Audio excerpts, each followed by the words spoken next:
Punishment is probably one of the most intrusive things we do as a government to enforce laws and protect our communities. Essentially, we're taking away the rights and liberties of a person who is convicted of a crime. And we need to make sure that if we're doing that, we're doing it for the right reasons, that we're not committing acts of tyranny against our people.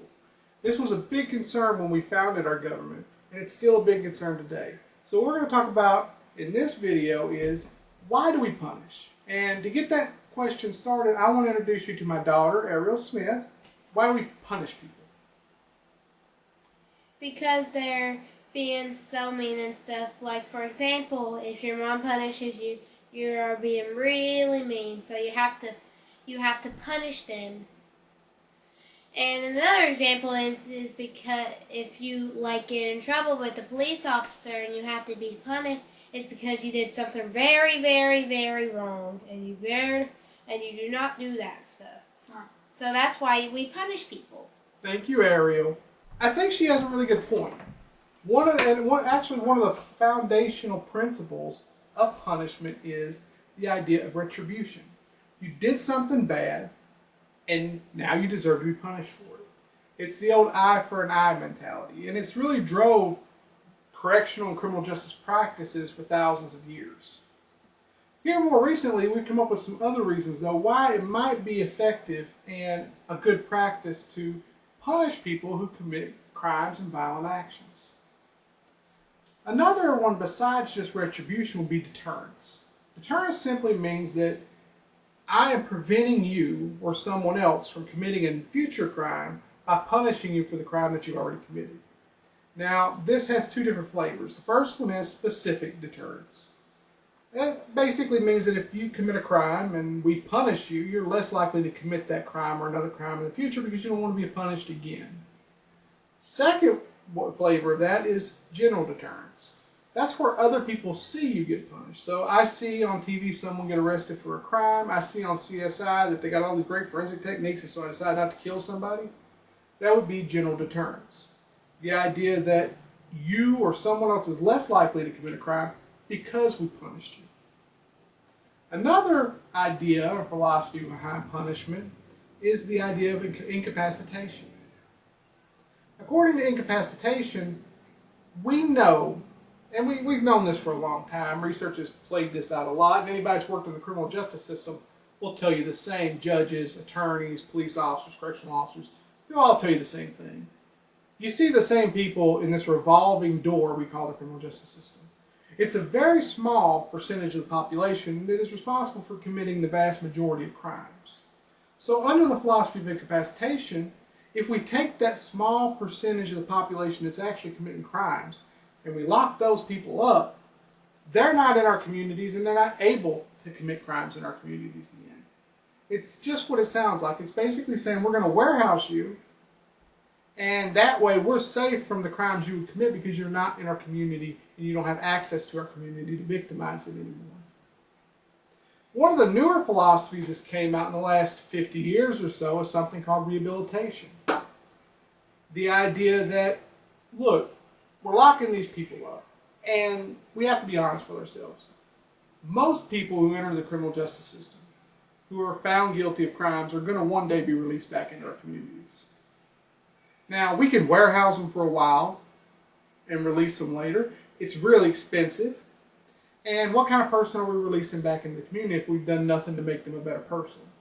If we just hold them in this cell for a while, forget about them, and then release them back into our community, what kind of person is coming back into our community? An angry person, a maybe more violent person, a person that's been exposed to victimization within the correctional system, all that kind of stuff.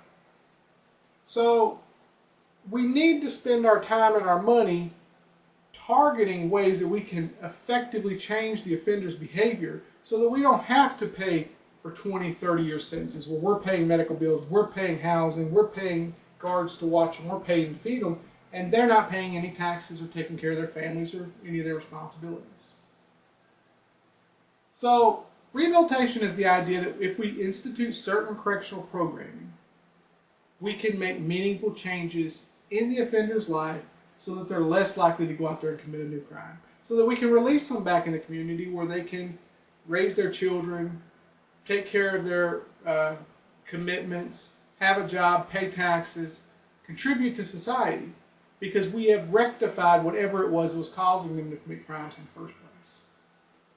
Now, there is a relatively new philosophy on the horizon in the idea of what we should be doing through punishment.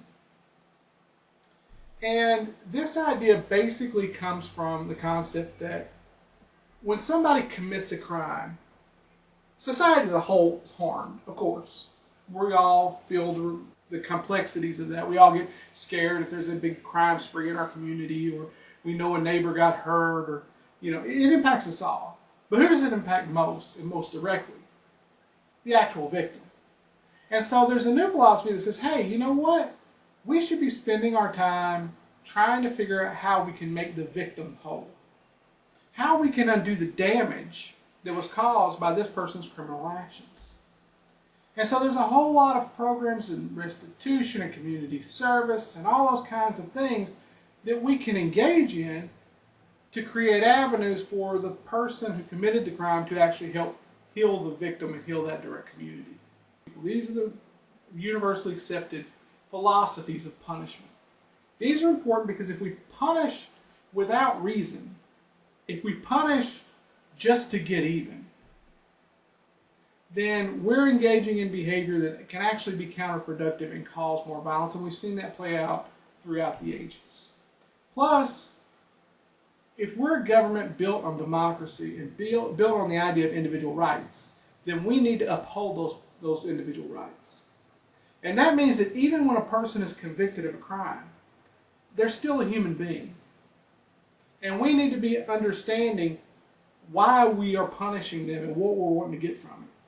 The third reason why this is important, and this is probably one of the most important, is the philosophy under which we punish determines how we're going to punish the offender. What's their punishment going to look like? If I believe that incapacitation is the way to go, the best we can do is take these people out of the community and lock them up in a warehouse, then I don't need to pay for correctional programming. I don't need to pay for educational programming. I don't need to pay for anything to help make this offender a better person. I just need to warehouse them. I need to feed them, keep them alive so that eventually we can release them back in the public. If I believe in deterrence, then we just need to mark up the punishment so that they're significant enough that other people will see the punishments that they're getting, and they will feel the power of the punishments they're getting, and they will, and other people who see them, will not want to engage in that behavior again. Key to that, though, is we have to do a strong mathematical formula where we figure out exactly how much punishment that takes. What does that look like? Because as we know, if we go above that and we get too punitive in our measures, people tend to revolt. They tend to feel like they don't have a chance. They tend to feel like the society's against them, and it actually makes things worse.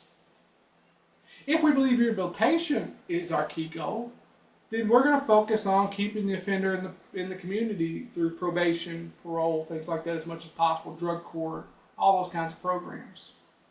We're going to focus on getting connections with mental health providers and educational institutions and different types of treatment programs that can make this person's life better and hopefully make them able to sustain themselves without engaging in future criminal behavior. To see the error of their ways as it might be.